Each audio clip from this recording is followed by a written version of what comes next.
देवियों और सज्जनों, मैंने एक बहुत लंबा समय भोपाल में गुजारा है। उस पड़ाव में मैं यहां था जब आंखों में इंद्रधनुषी रंग होते हैं और कानों में कोयल कूकती है। बहुत सारी महफिलों में मैं गया, बहुत सारी बातें की, लेकिन आज कुछ भी कहना बहुत मुश्किल है। बहादुर शाह जफर का एक शेर है, डॉक्टर गार्गो की नजर करता हूं।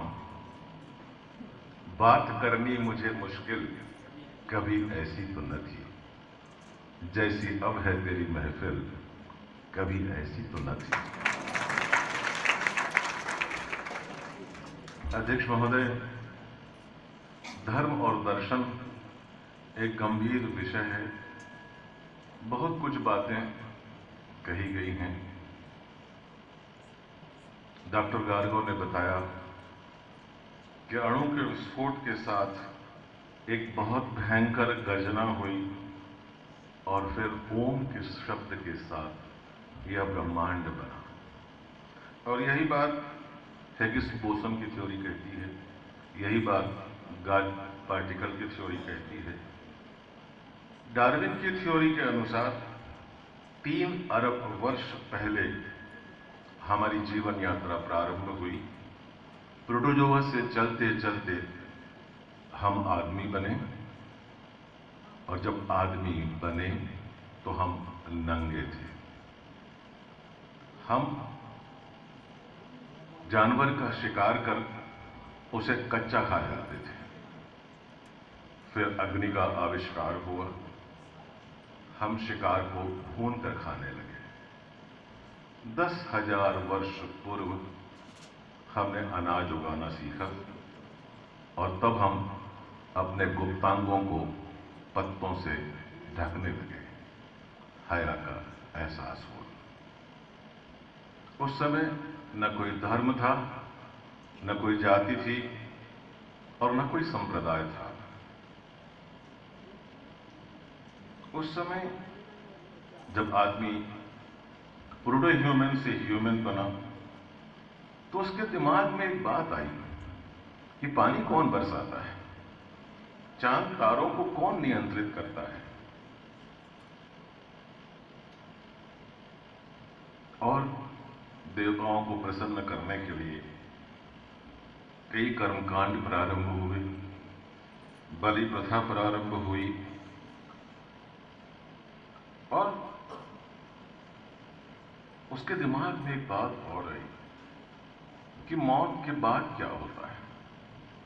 और इन सब प्रश्नों के उत्तर में उसे एहसास हुआ कि कोई एक सुपर नेचुरल पावर है, कोई एक अलौकिक शक्ति है, और इसी अवधारणा पर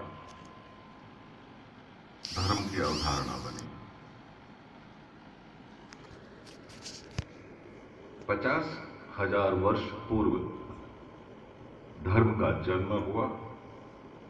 हम धर्म के इवोल्यूशन पे, प्रोग्रेशन पे बहुत ज्यादा जाना नहीं चाहेंगे। सिर्फ छोटी बात ये बताता चलूं कि 3 श्रेणियों में धर्म होते हैं: पॉलीथियज्म, पेंथियज्म, मोनोथियज्म। पॉलीथियज्म को बहुदेववाद कहा जाता है, और हमारे वेदों में तथा इजिप्ट की सभ्यता में इसका उल्लेख मिलता है।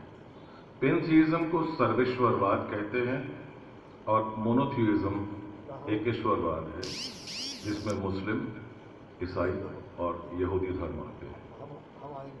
हिंदू धर्म सबसे पुराना धर्म है। फिर ईसा से 2000 वर्ष पूर्व अब्राहम ने अपनी यात्रा प्रारंभ की। 1200 वर्ष मूसा आए, यहूदी धर्म का जन्म हुआ।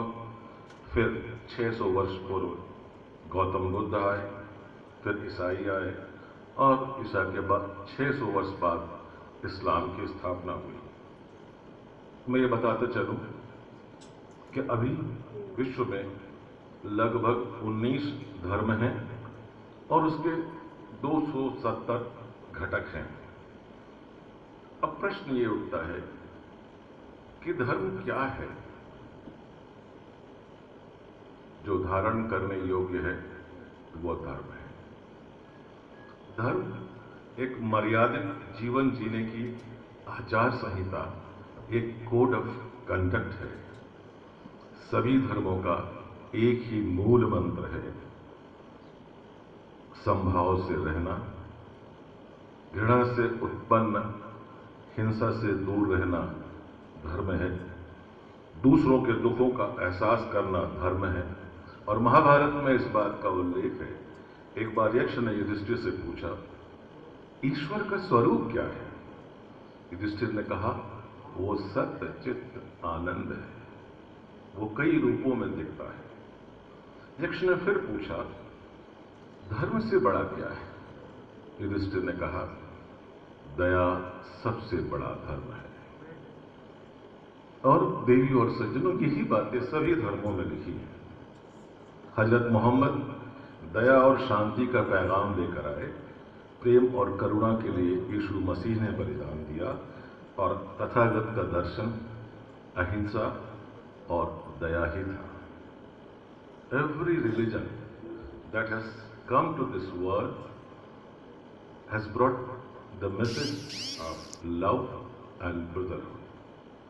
फिर इसके बाद क्या हुआ? वो धर्म जो दया और शांति का संदेश लेकर आया था, वही धर्म दुख का कारण बन गया।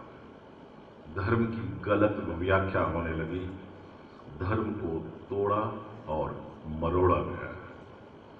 धर्म के नाम पर कई युद्ध हुए और 18वीं शताब्दी के बाद आदम का लहू बेइंतहा बेतहाशा बहा। अपने राजनीतिक और आर्थिक विस्तारवादी स्वार्थों के लिए धर्म की आड़ ली गई। हथियारों के सौदागर धर्म के ठेकेदार बन गए और जाति और संप्रदाय के नाम पर लोग बढ़ गए।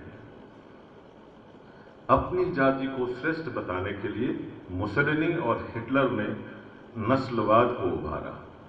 लाखों लोगों की नृशंस हत्या कर दी गई। एक ऐसा मानव समूह तैयार किया गया जो दूसरों की हत्या करना देश प्रेम और देश धर्म समझता था।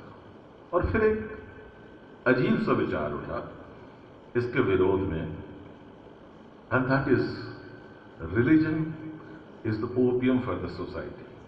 और तब स्टालिन, माओ से तुंग और पोलपाट जैसे लोगों, नास्तिक लोगों ने करोड़ों लोगों को कतार में खड़ा कर गोलियों से भून दिया।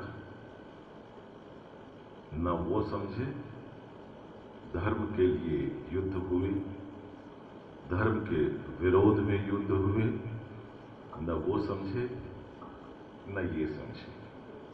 और आज भी धर्म और राजनीति का घालमेल है। हम एक बहुत नाजुक दौर से गुजर रहे हैं। हवा में न्यूक्लियर वेपन्स तैर रहे हैं, बारूद के ढेर पर हम बैठे हैं। एक अजीब सी बेचैनी है। रूस को रोकने के लिए अमेरिका ने तालिबान पैदा किए। उसामा बिन लादेन ने 9/11 के हमले में अमेरिका को लहूलुहान कर दिया। ट्रेड सेंटर के परखच्चे उड़ा दिए गए। फिर क्या हुआ? बदले में अमेरिका ने अफगानिस्तान में बहुत बड़ा नरसंहार किया। आज भी गाजा पट्टी जल रही है। धर्म के नाम पर Iran, Iraq, Syria, Tunisia, Yemen, Lebanon, Nigeria सब लहूलुहान है। बर्मा और थाईलैंड में बौद्ध भिक्षुओं ने नरसंहार किया। पेशावर में 132 बच्चों को गोलियों से भून दिया गया। फिर से धर्म को तोड़ा और मरोड़ा गया। जिहाद की गलत व्याख्या हुई। जिहाद क्या है? बुराइयों के खिलाफ संघर्ष करना जिहाद है। जिहाद means struggle and strive against the evil thoughts and evil actions. Quran में खुदा को रब्बुल आलमीन कहा है। वह पूरे आलम का रब है। वो रब्बुल मुस्लिमीन नहीं है, वो रब्बुल आलमीन है। ये बात समझने में हम चूक करें। और कुरान की आयत कहती है लकुम दीनुकुम वलिय दीन, जिसका अर्थ है तुम्हारा धर्म श्रेष्ठ है और मेरा धर्म मेरे लिए श्रेष्ठ है। वेदों ने कहा मनुर्भव, मनुष्य बनो। देवी और सज्जनों, जब सभी धर्म यही कहते हैं तो फिर ये फसाद क्यों है, ये अशांति क्यों है? कहीं न कहीं हमसे चूक हुई है। और तब डॉक्टर गार्गो हमारे सामने आके खड़े होते हैं। जैसे कि डॉक्टर गार्गो ने बताया, हम धर्म की फिलॉसफी को भूल गए, हम कर्म कांडों में उलझ गए, हमने अध्यात्म का रास्ता छोड़ दिया। 1 रुपए का प्रसाद चढ़ाकर 56 करोड़ की चौथाई नहीं मिलती। ईश्वर कर्मों से मिलता है। और जब हम दूसरों के लिए कुछ करते हैं तो मन को सुकून मिलता है, एक आत्मसंतोष मिलता है। आत्मसंतोष और कॉन्फिडेंस से सेल्फ एस्टीम बढ़ता है। और जब आप कॉन्फिडेंस के साथ आगे बढ़ते हैं तो तरक्की के तमाम रास्ते अपने आप खुल जाते हैं। जब हम दूसरों के लिए कुछ करते हैं तो हम ये सोचते हैं कि हमें क्या मिला। प्रश्न ये नहीं है हमें क्या मिला, प्रश्न ये है कि हम कैसे बने। जैसा आप सोचते हैं वैसा आप बनते हैं। करुणा और वात्सल्य की लकीरें जब चेहरे पर उभरती हैं तो यह चेहरा मदर टेरेसा का चेहरा बन जाता है। क्या था मदर टेरेसा में? उनकी संपदा, उनका पवित्र मन, उनकी संपदा, उनका ऐश्वर्य, उनका पवित्र मन था। ऐसा मन जिसमें प्रेम और वात्सल्य रहते हैं, ऐसा मन जिसमें सृष्टि का सुख दुख और अश्रुहास स्पंदित होते हैं। क्या मिशन था मदर टेरेसा का?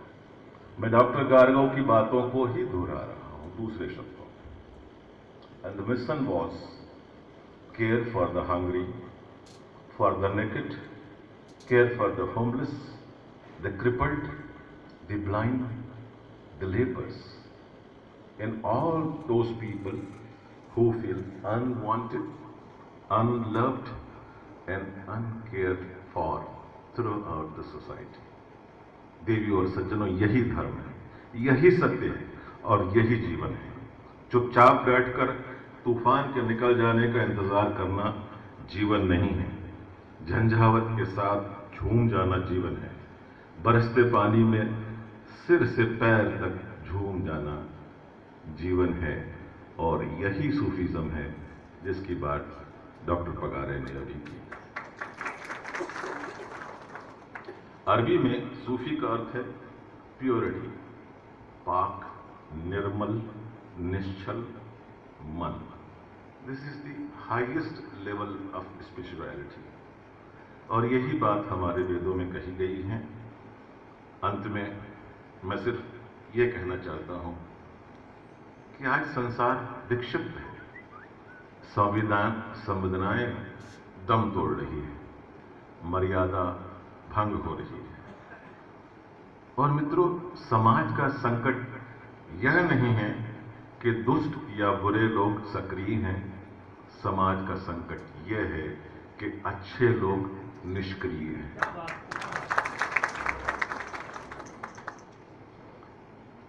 अध्यक्ष महोदय, ऐसे में डॉक्टर गार्गो की यह किताब बहुत मौजू है, बहुत सामयिक है। हमारे वेद, हमारे उपनिषद हमारी धरोहर हैं। हमें उन वेदों के, उन उपनिषदों के मर्म को समझना होगा। और मैं सोचता हूं कि डॉक्टर गार्गो ने ये किताब लिखकर एक बहुत बड़ा पुण्य का काम किया है। डॉक्टर गार्गो मेरे दोस्त हैं, 50 वर्षों का हमारा साथ है। वे यारों के यार हैं, अलमस्त फकीर हैं, हमदर्द हैं, दूसरों की मदद करना उनका पैशन है। दूसरों के लिए वे भंवर में कूद जाते हैं, यही उनका चरित्र है। सबके लिए जो जितने हमारे साथ के लोग हैं, जो गांधी मेडिकल कॉलेज के हमारे वरिष्ठ और कनिष्ठ हैं, वो इस बात की गवाही देते हैं कि हर वक्त मुसीबत के समय डॉक्टर गारगव भंवर में कूद पड़े थे। और यही धर्म है, और यही इनका चरित्र है, और यही इनका सौंदर्य है, और यही सौंदर्य उनके शब्दों में किताब के रूप में आज उभरा है। डॉक्टर गारगव, हम सब की ओर से यह सदन आपका अभिवादन करता है।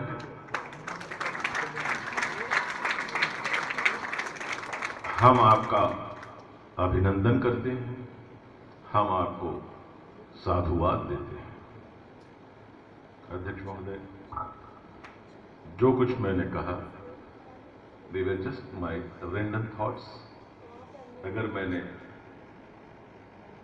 अपनी सीमाओं को कहीं लांघा है तो मैं माफी चाहता हूं, क्योंकि कुरान भी अच्छा लगता है मुझे, गीता का ज्ञान भी मेरा है, मुझ पर बरसती हैं मेहरबानियां बहुत, अल्लाह भी मेरा है और भगवान भी मेरा है। मैंने डॉक्टर गारगव की बातों को दोहराया है, मैंने श्रद्धेय शांडिल्य साहब की बातों को दोहराया है, और मैंने सिर्फ डॉक्टर पगारी की बातों को अपने शब्दों में दोहराया है। मैं आपका बहुत आभारी हूं, आपने मुझे याद किया। मैं आपके सुखद जीवन की कामना करता हूं। आप सुखी, संपन्न, स्वस्थ रहे, आपका घर, आपका आंगन खुशियों से भरा रहे, अंजूरी फूलों से सजी रहे, दामन मोहब्बत से सराबोर हो, आपके नैनों से करुणा छलकती रहे। ईश्वर आपकी राहों को रोशन करे, खुदा आपकी सहायता करे। God bless you. आमीन। आमीन।